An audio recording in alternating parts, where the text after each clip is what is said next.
जब जब होए धर्म के हानि बाढ़ई असुर अधम अभिमानी। तब तब प्रभु धरि विविध शरीरा हरय कृपा निधि सज्जन पीरा। नमस्कार, जय हिंद, जय भारत और जय उत्तराखंड। मैं गौतम सिंह बिष्ट उत्तराखंड से आपसे मुखातिब हूँ।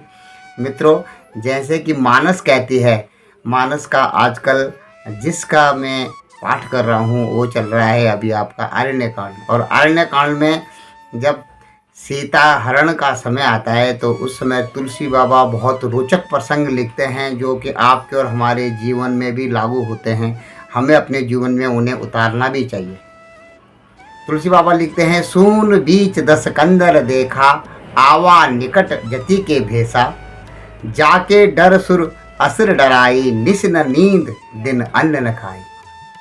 जब पंचवटी का जो परिवेश था सूना हो गया, मारीच के पीछे प्रभु श्री राम चले गए और लक्ष्मण उनके पीछे उनकी सहायता के लिए सीता जी ने भेज दिया। तो पंचवटी जब सूना हो गया तो सून बीच दस कंदर देखा, आवा निकट जति के भेसा। भेष उसने कौन सा बनाया? जति का, एक मुनि का भेष बनाया, एक जति महापुरुष का भेष उसने बनाया। तो आजकल भी ये समझ लीजिए, जो कि आपको धोखा देने के लिए बैठेंगे तो वह अपने रूप को एक ज्ञानी पुरुष का रूप, या यूँ कहें कि एक ब्राह्मण का रूप, या यूँ कहें कि एक मुनि का रूप धारण करके आप तक पहुँचेगा।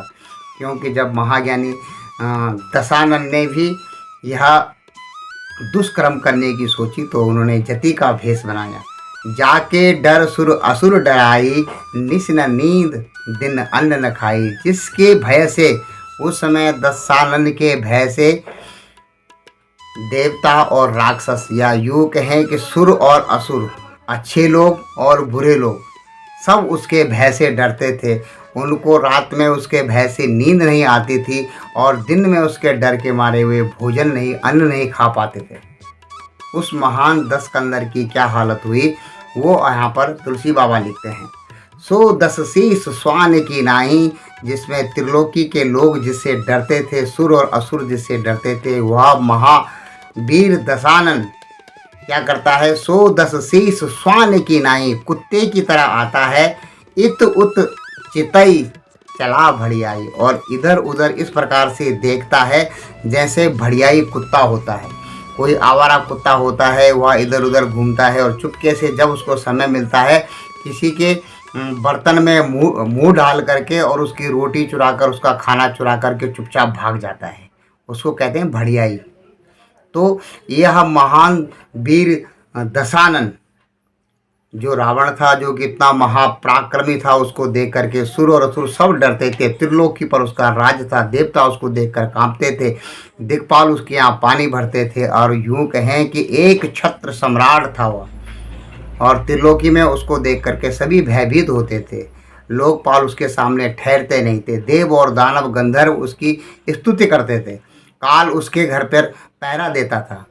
तो वह दस शीस जो इतना महान था, वह भी जब गलत काम करने के लिए गया तो इत उत चलई चला भड़ियाई। भड़ियाई कुत्ते की तरह इधर उधर देखता है और कुत्ते की तरह स्वान की नाई, सो दस शीस स्वान की नाई, इत उत चितई चला भड़ियाई। अब फिर कहते हैं तुलसी बाबा, जो आपको और हमको समझने वाली चीज़ है, जो आपको और हमको अपने जीवन में उतारनी चाहिए। इम कुपंथ पग देत खगेसा। इसी प्रकार से अब ये जो कहानी मैंने आपको बताई, 3 श्रोता और 3 वक्ता हैं। भारद्वाज ऋषि को सुना रहे हैं याज्ञवल्क्य मुनि, और काकभूषुंडी जी सुना रहे हैं गरुड़ जी को, और माता पार्वती को सुना रहे हैं भगवान शंकर। तो यहाँ पर जो वर्णन तुलसी बाबा करते हैं खगेश का, जब बात करते हैं तो गरुड़ जी की बात करते हैं।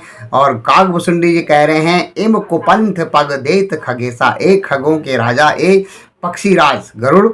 इसी प्रकार से जब कोई इंसान कुपंथ में, गलत रास्ते पर, कुमार्ग पर पांव रखता है, रह न तेज तन बुद्धि बल रेसा, उसके शरीर में किस चीज़ की कमी होती है? उसके शरीर का तेज समाप्त हो जाता है। तन, उसके शरीर का तेज, बुद्धि बल लेसा, और बुद्धि और बल उसके शरीर में लेस मात्र भी नहीं रह जाता है। और आजकल आप और हम देख रहे हैं पाश्चात्य संस्कृति के अनुसार हमने अपने ग्राम्य जीवन को त्याग दिया है और शहरों में आ गए हैं। जिसको कि आप कुमार्ग कह सकते हैं। और इस कुमार्ग में पाँव रखते ही आप लोग देखते हैं कि आपके शरीर का तेज समाप्त हो जाता है, रोग आपको जकड़ लेते हैं, बुद्धि आपकी काम नहीं करती है, 24 घंटे भाग दौड़ की ज़िंदगी में हाय हाय हाय करके आपका जीवन निकल जाता है। और धीरे धीरे आपका आत्मबल, शरीर का जो बल है, शारीरिक बल, आत्मिक बल, जो बल है आपका बुद्धि बल है, वह धीरे धीरे ह्रास होने लगता है। और हम समझते हैं कि हमारे साथ ही ऐसा क्यों हो रहा है। इसीलिए तुलसी बाबा बड़े के बारीकी से मानस आप सबको पढ़नी चाहिए। मानस एक ऐसा ग्रंथ होना चाहिए कि हर सनातनी के घर में मानस होना चाहिए।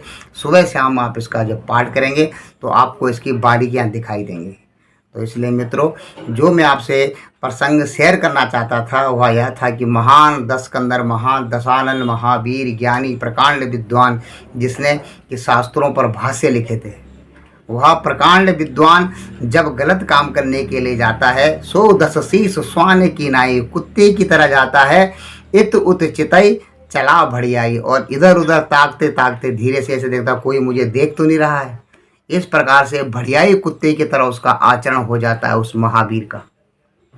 और इम कुपंथ पग देत खगेशा, इसी प्रकार से हे खगेश गरुड़, हे पक्षीराज गरुड़, इसी प्रकार से जो भी इंसान कुमार्ग में पांव रखेगा, रह न तेज तन बुद्धि बल लेसा, उसके शरीर में तेज नहीं रह पाएगा और बुद्धि और बल का उसका ह्रास हो जाएगा, वह समाप्त हो जाएगा। और आजकल जो शहरी जीवन आप जी रहे हैं, आपके शरीर में तेज, आप इसको अपनी प्रतिरोधक क्षमता भी कह सकते हैं, शरीर की प्रतिरोधक क्षमता आपकी दिन पर दिन कम होती जा रही है, जिसे आप तेज कहते हैं, ओज कहते हैं, बल कहते हैं। और बुद्धि और बल का आपका ह्रास हो रहा है और धीरे धीरे आप अग्रसर हो रहे हैं विनाश की तरफ।